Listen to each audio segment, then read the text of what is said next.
With bees being so prevalent, you'd think we'd know everything there is to know about them. In reality, most of us don't know as much as we think we do. There are a lot of myths out there about bees and why they do what they do. Today, we're going to take a look at 3 of the most common myths about bees and set the record straight. Here we go. Honey and bees. There are more than 20,000 species of bees on the planet. Many of the common misconceptions about bees persist because when most of us think of bees, we are all thinking about the same bee, the honeybee. But you might be surprised to learn that most bees don't actually make honey. Honey is only produced by social species of bees that live in colonies.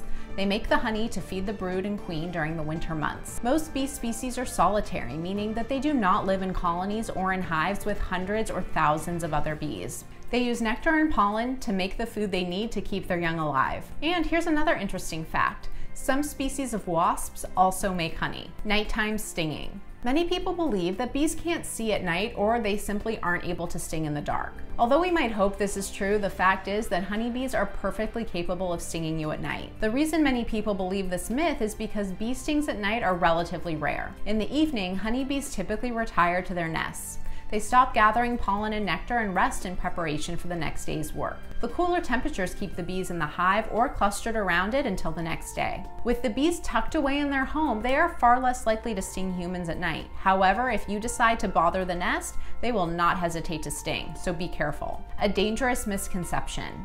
There are a lot of people out there who are seriously afraid of bees. The sight of a hive or swarm is enough to send them into a panic. The reality is that most bees are completely harmless when left alone, and unless you're allergic to bee venom, a bee sting is just a painful and temporary nuisance. Even though bees are generally quite docile, it's still smart to let the professionals handle any beehives or swarms on your property. When bees sense that their hive and queen may be threatened, they will not hesitate to attack. Expert bee removal specialists will have the right skills and equipment to get the job done safely. We hope you learned a little more about these amazing creatures, and we encourage you to share your new knowledge with others. It will be impossible to learn everything there is to know about bees and honey, but a little knowledge goes a long way in protecting and preserving bees. Do you have a bee situation at your home or business?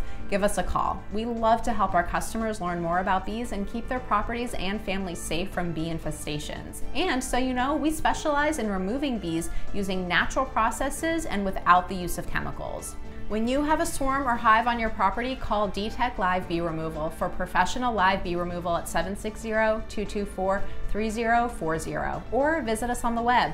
Thanks for watching, and if you like this video, be sure to like, comment, and subscribe.